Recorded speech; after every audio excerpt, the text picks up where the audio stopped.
Maintenant, nous accueillons Pascal Boisard.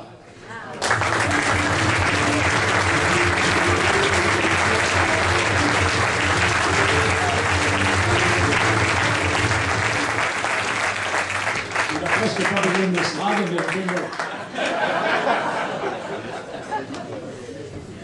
Bonsoir à toutes et à tous. Je me présente, Pascal Boisard, même si pour bon nombre d'entre vous, je ne vais pas un inconnu. Non, j'ai les chevilles qui lancent toujours. Au plan de la situation personnelle, j'ai 50 ans, je suis marié avec la même épouse depuis bien longtemps. J'ai 2 enfants, c'est pour montrer que je suis fidèle en général. Au plan associatif, je suis président du Rotary de Sainte-Maxime cette année, donc je suis membre depuis aussi 20 ans, décidément les 20 ans.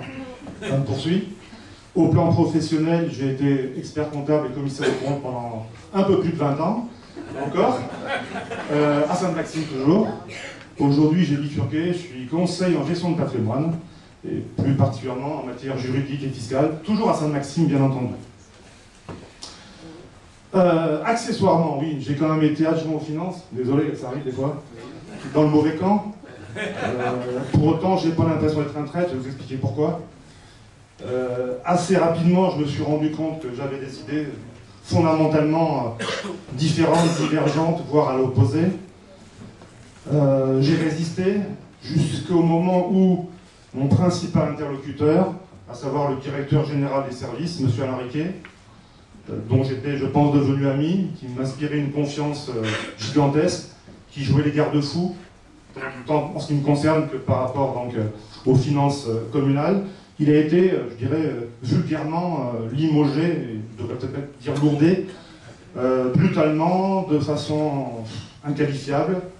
Décision prise par un seul homme, je ne vous fais pas de détails. C'était, comme on dit, un peu la goutte d'eau qui a fait déborder le vase. J'avais un peu l'expérience de l'embauche des gens et j'ai jamais vu qu'on pouvait effectivement virer comme un malpropre quelqu'un qui, en plus, avait un âge respectable, certain, et une expérience colossale. Bref. Donc c'était l'origine de mon départ, comme je le disais. Ce qui est d'autant plus gênant, c'est que de toute façon, toutes les décisions étaient prises par un seul homme, quasi systématiquement. En ce qui me concerne, il n'y avait jamais de concertation, ou en tout cas tellement insuffisante que c'est pas le mot qu'il faudra employer au cas particulier.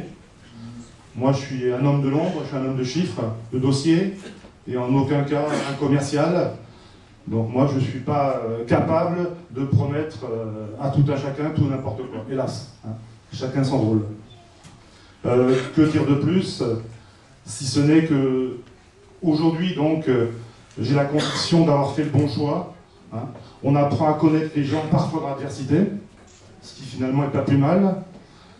Au départ, on m'a dépeint les choses de façon tellement caricaturale que, comme M. Maurice est un beau parleur, bah, moi, comme beaucoup d'autres, je me suis laissé influencer. Ça me peine, ça me gêne, parce que ça m'est pas arrivé très souvent.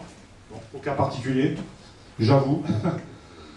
Bon, il n'y a que les imbéciles qui ne changent pas d'avis, par définition.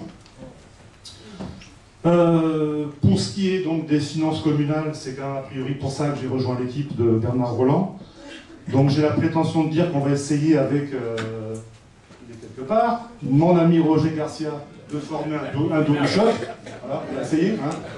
Lui avec sa compétence de la comptabilité publique, son expérience, hein. On va pas dire son âge, l'expérience simplement.